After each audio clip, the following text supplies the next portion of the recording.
Good morning, good afternoon, good evening, good night. It's the Ron Van Dam Show. Hold on tight, things can get a bit weird, if you like that sort of thing. Hey, welcome to the program. Hi, how are you? Where are you? There you are. Are you there? Okay. Welcome to the program. It's the cameras. I don't know. It's this one. Hi, it's the Ron Van Dam Show, as the gentleman from Bolivia said at the beginning of the program. I recognize the gentleman from Bolivia. Welcome to the show. I do this once every week. I come in here and do what I do every weekday on the radio and that internet streaming of highways thing, internet, whatever. How you doing? Good to be with you. Well, things are sucky all over the world, but let's just try to focus and have a good time here for half an hour. After that, I don't care what you do. I don't actually care what you do right now, to be honest with you, so it's whatever. How are you? You know, a lot of people come up to me, and I wish they wouldn't, and they say, Ron, it's the winter is coming, and it gets dark so early, and I get a winter depression.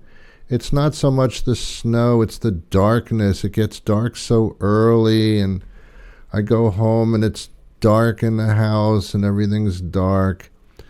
And it manifests itself into a mild to severe depression because of the winter and the darkness inside my home. And I say to them, okay, listen to me carefully. When you get home and it's dark and depressing inside your house, turn the lights on. You'll be surprised how much you can see all of a sudden. In most homes and apartments, there's usually a switch on the wall near the inside of that door frame when you're walking into a room.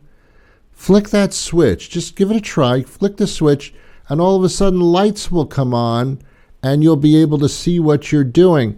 And I guarantee you, you can do the same things in a lighted room as you can if it were daytime. But Ron, I can't go outside when it's dark outside. Okay, and? I mean, you're not living in the Scandinavian countries where it's only light outside for 23 minutes. It's not that bad. It's only for a short period of time. You got the holidays anyway. What are you going to do? Go outside and mow the lawn? What's your problem? Are you going to plant tulips and bulbs in the middle of the... No, what's your problem? I'm sorry, I got upset. There's a product that they've been selling in the stores for a few years now, and it's marvelous, and I have it in my house, and I wish you would get it. It's called the light bulb. Thomas Edison, good friend of mine, invented the light bulb. Comes in all different shapes and sizes and intensities. It's fantastic. But what I'm referring to, for those of you that see, and I'm not making fun of you, I'm not making fun of depression, oh my God, no. But there are ways to make life better for yourself in this horrendously horrible nighttime experience that you have. In the stores, they sell light bulbs, and there's a certain kind of light bulb called a daylight bulb. Guess what it does? Yeah, go on, take a guess. No, it doesn't. No, it doesn't. Daylight bulb is a bulb that mirrors daylight. When you turn the light on, it's like a certain kind of daylight, and it actually affects your mood because you feel it's daylight. Things are a little brighter. It has more of the hue of the sun, the daylight sun kind of thing, which is what you're looking for. It's available in just about every store. It comes as a bulb, or it comes as like a floodlight if you have the recessed lighting in your ceiling. It comes in all different sizes and shapes, but it's daylight.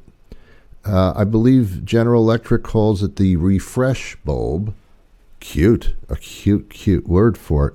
But it's a daylight bulb, and it says it on the package. Give that a try, and you'll be glad you did.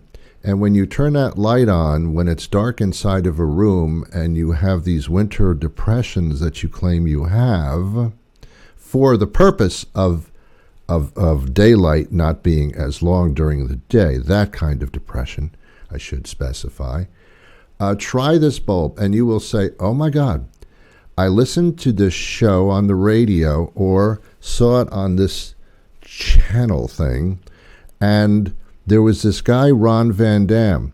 At first, seemed like a nice guy, but then after hearing his show, he's incredible. He gave me the idea of buying these daylight bulbs, and my life has changed. Thank you, Ron. You've made a difference in my life. And if I can change the life of just one person, then I would have changed the life of just one person. And that's what this show is about. Not really, but whatever. I was watching television. There's a commercial, or maybe it was an ad in the paper or a magazine or something. Domino's, not the little black rectangles with the white dots on them, not those Domino's, but that pizza thing. Domino's has been struggling almost since they opened to brand themselves.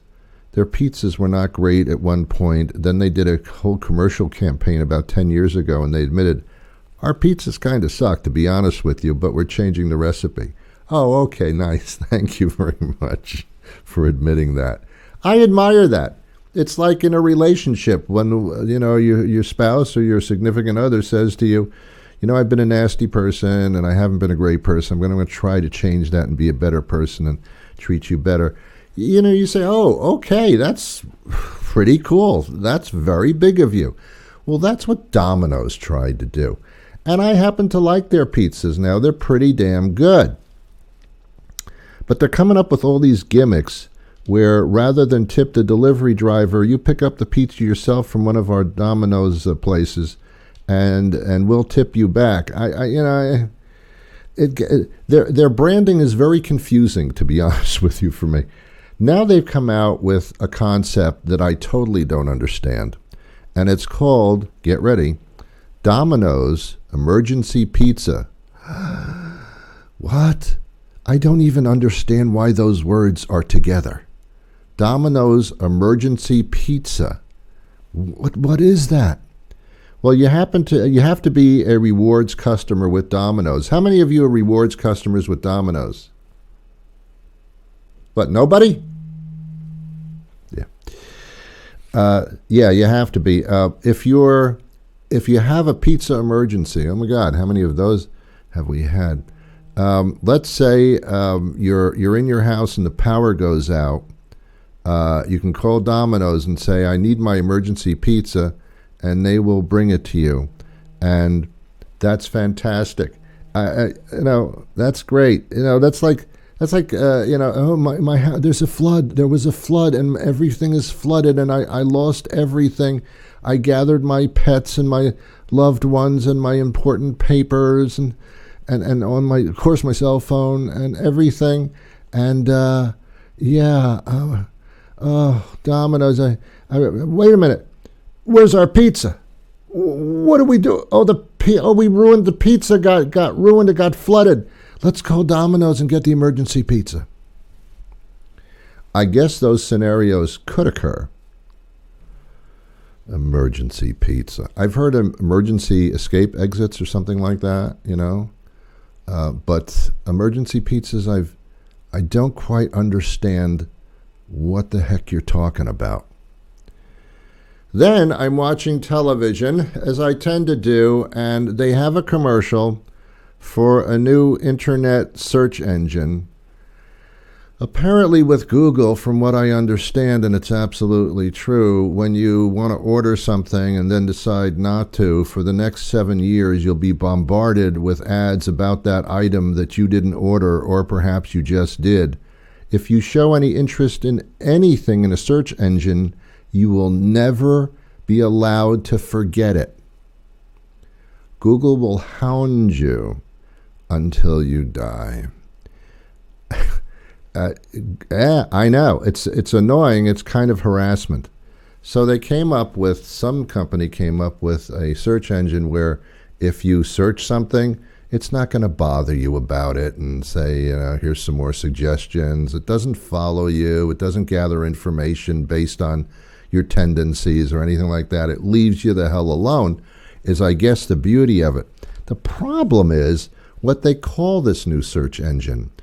I don't understand who's doing the naming and the branding these days. I mean, who came up with the Domino's emergency pizza thing?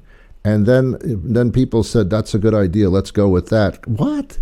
Can't you come up with some better stuff than that? So this new search engine, here's the name. Listen to this. You've probably seen the commercial. It's called DuckDuckGo.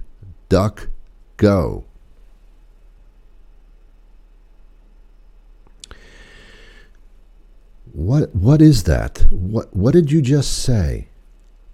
DuckDuckGo. Okay, and this is an internet search engine? Yes. What does it mean? I don't know. It sounds like a kid's game, that you play in the backyard when someone's going to throw a ball at your head. Hey, duck, go! How does this relate to a search engine? And I'm searching for the places to have dinner tonight near me, Mexican restaurants. Let's see. I'm going to go to DuckDuckGo to figure it out. Excuse me? What language are you speaking? Why did you all of a sudden sound stupid? It also sounds stupid to say I'm going to Google something. Google is not a word. It's a sound that a baby makes when saliva gets caught in their mouth and air bubbles start forming. It's how you talk to a kid. Google, Google, Google, Google, Google, Google, DuckDuckGo. What's going on here?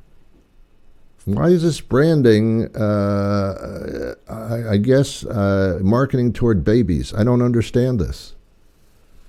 DuckDuckGo. Check it out, man. I mean, I'm just telling you what I see. I have an extraordinary amount saved up of Kohl's cash, and I was kind of shocked to find out recently that you can only get Kohl's, only spend the Kohl's cash at Kohl's. That's it. You can't otherwise. You can't go into a restaurant and have a meal and say, that's $10. Okay, here's Kohl's cash, $10 of Kohl's cash. We don't take Kohl's cash. What?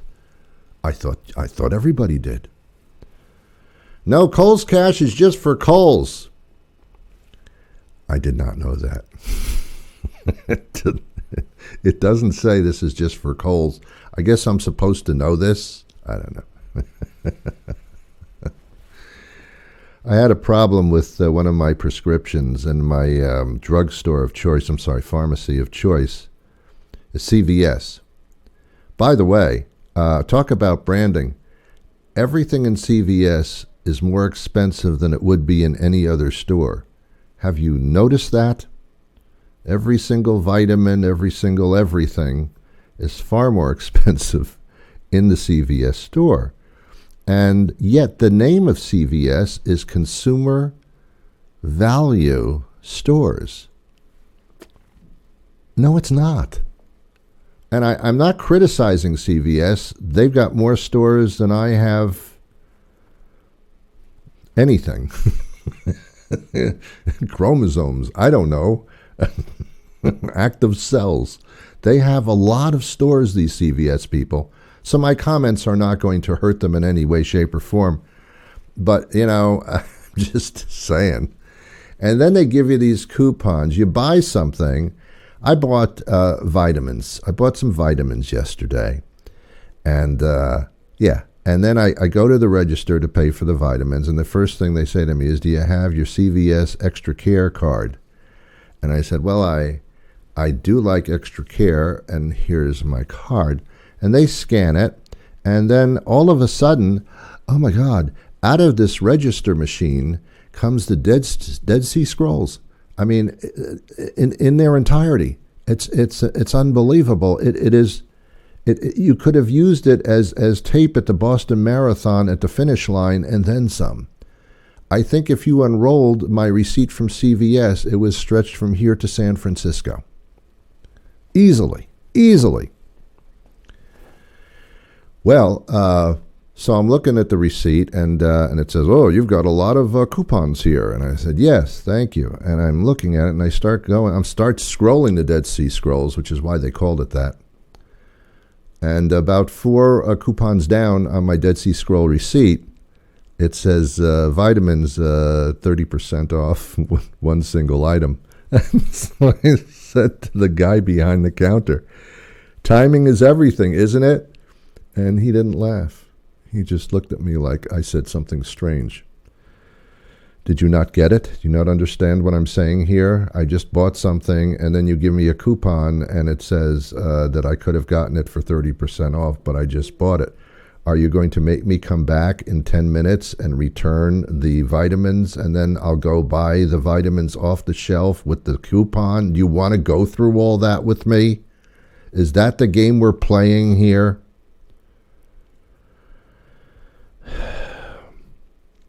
But I had a problem with one of my prescriptions. Which I'm not complaining about them. They're a wonderful store. And the people that work in them, top notch. I had a problem with one of my prescriptions. But I called CVS. They have, artificial intelligence, AI for short, because that's what it is. It's a wonderful thing. But they have not perfected it customer service-wise at all. They have made it super, super annoying.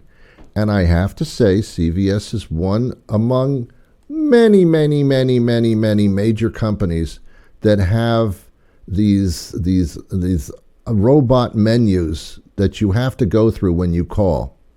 And you can be in some sort of trouble or great necessity or great need, but you got to go through the robot options first. I thought artificial intelligence would be to the point where I could call up and they would say, "We see by your phone number that you are Ron Van Dam." Yes. And how can we help you, Ron? I thought it would say that. Just a robot can say that. And I would say, "I'd like to speak to the pharmacist," and the robot would not understand what the hell I said. Instead, I get a little lecture on COVID-19 injections. They talk about a pneumonia shot for seniors. And then it goes into a menu of like 5 or 6 options. And then, do you want the pharmacy? Yes. Or press 1. And then it goes through tons of different things. And it tells me a lot of different things. But it doesn't get me to the farm. Finally, after about a minute and a half, sitting there listening to all these options that include extra cheese sauce with my broccoli, at the end of the options it says, or press 8 if you'd like to speak to the pharmacist. And I said, "Oh my God, why couldn't we do this at the beginning? Why couldn't I just, with the AI robot, said, hello, Ron, how can I help you? Yes, I'd like to speak to the pharmacist. Okay, hold on. Why can't you do that? Because that's the way things used to be before this AI robot stuff began with customer service. I used to call, I'm a little older than you are, perhaps. I used to call these businesses. They'd answer the phone and they'd say, how are you? Fine, thank you. How can I help you? Yes, I'd like to speak to the pharmacist. Okay, hold on. Done. It would be done. Now I have to sit there for 2 minutes and listen to all these options of which I have nothing to do with. And in my mind, this is the last option, to speak to the pharmacist. I mean, you have to first climb Mount Everest first and show documentation that you made it to the summit before they'll even ask you the question if you want to speak to the pharmacist. And speaking to the pharmacist seems to me to be option number 73. It's just totally annoying. And every once in a while I will say, technology is great, always out of control, never regulated or contained until it's too late. That's what technology is about. This AI thing is like really dangerous stuff going on. I'm telling you, it's really dangerous. And I'm not just being an alarmist. It's obviously true. I miss the days when I was younger and we used the telephone to call people. Not to look up things, but to call people. And when the phone rang at a business, a person would answer the phone and say, "Hello, welcome to the chair store. I'm Betsy. How can I help you?" And not to be sexist, "Welcome to the chair store. I'm Tom, and how can I help you?" And you would say, "I need to speak to a salesperson. I received a delivery, and I think it's damaged." "Okay, I'll put you through to the shipping department." And then someone answers, "Shipping department, yes, I received a..." "Oh, Mr. Van Dam, yes. Okay, we'll take care of that immediately." I'd still be on option number 2 if I were listening to the robot at this point. And I'm yelling at the robot because it's taking way too long for simple requests like this. I'm yelling at the robot, and the robot responds by saying, robot doesn't get upset, by the way. I do. Robot does not. And that frustrates me even more.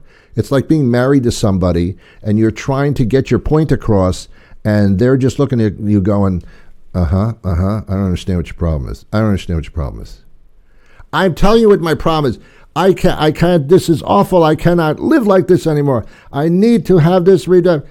I'm sorry. I don't even understand what you're saying.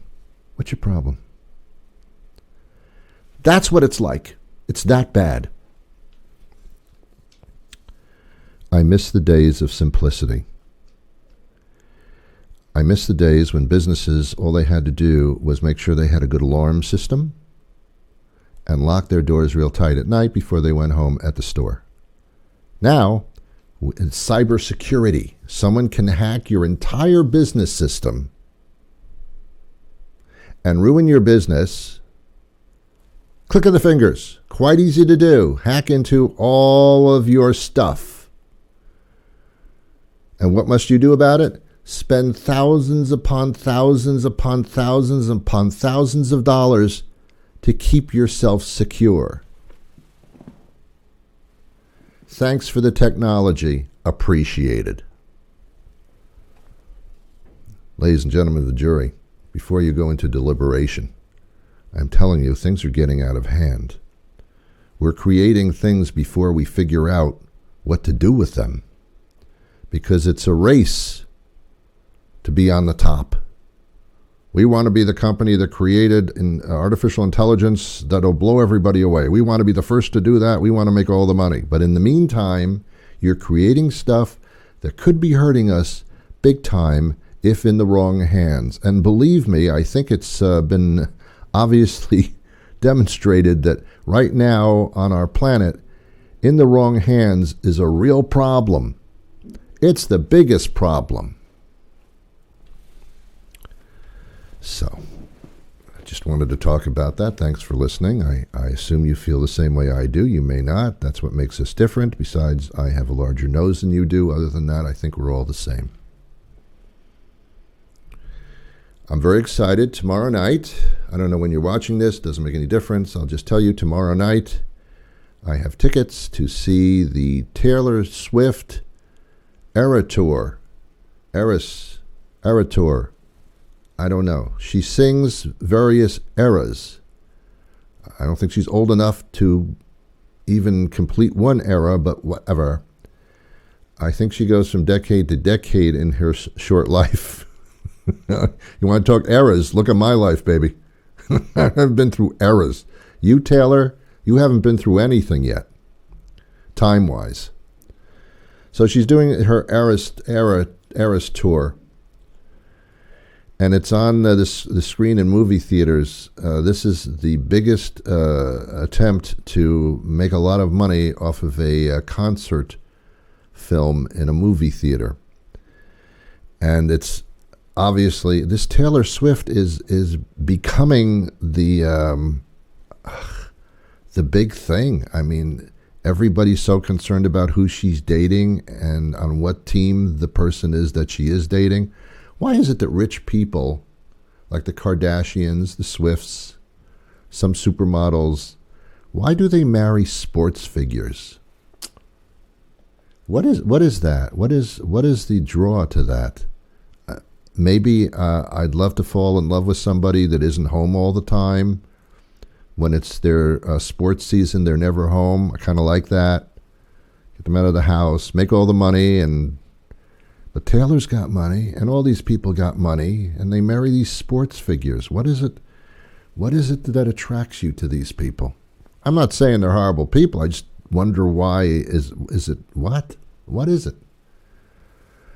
So Taylor Swift, man, and she's got the Swifties. That's now, we've got to make up a name for the fans. That's what we do.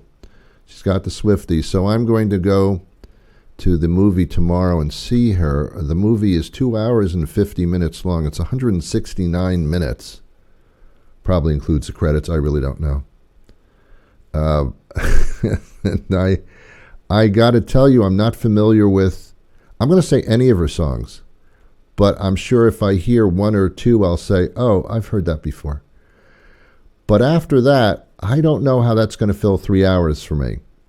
So it's going to be very interesting. I think it's going to be more of an event than it is going to be a movie. But I'll figure it out. Many of you have probably seen it already. Most of you probably wouldn't. It's a phenomenon that I guess I'm supposed to see because it is a phenomenon according to the way that it is. I don't know. I don't know what to wear to a Taylor Swift concert. I assume pants would help. Otherwise, they throw me out. So I don't know. I just don't know. I don't know if people are going to be standing up dancing in front of me like they would at a regular concert. See, I thought this is a good idea. Taylor Swift, by the way, has I don't remember if I talked about this last week or not. Taylor Swift has opened a door, a Pandora's box, let the toothpaste out of the tube. Now, other musical groups are going to say, whoa, look at all the money we can make simply by just filming a concert and then putting it in a movie theater. Look at the bucks we can make here. And I like that because the Taylor Swift fans were complaining, well, we can't see her on stage because we're about 3 miles away in the stadium.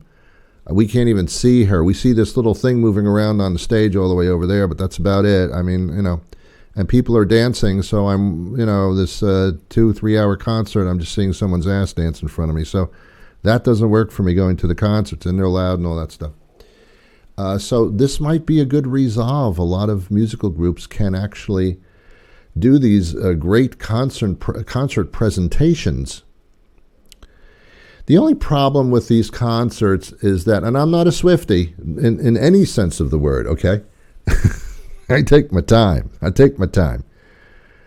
But I don't recognize all the songs. And I think when someone does a concert, they always say, now we're going to play about 20 minutes of our new songs. And I think everybody goes, oh, crap. I want to hear the stuff I know so I can enjoy it and hear it sung live by the very group that made it popular in the exact way that I hear it on the musical things, on the streaming, whatever you call it.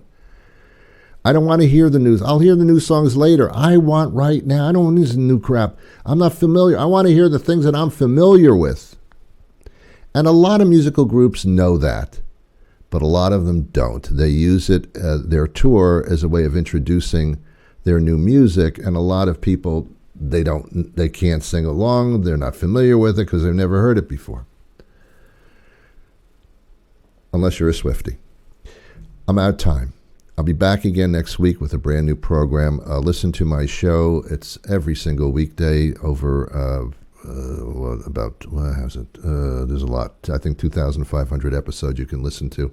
Go to any of the platforms or to newenglandbroadcasting.com or ronvandam.com. It's all over the place. Do that. And we're also on syndicated stations. See you next week.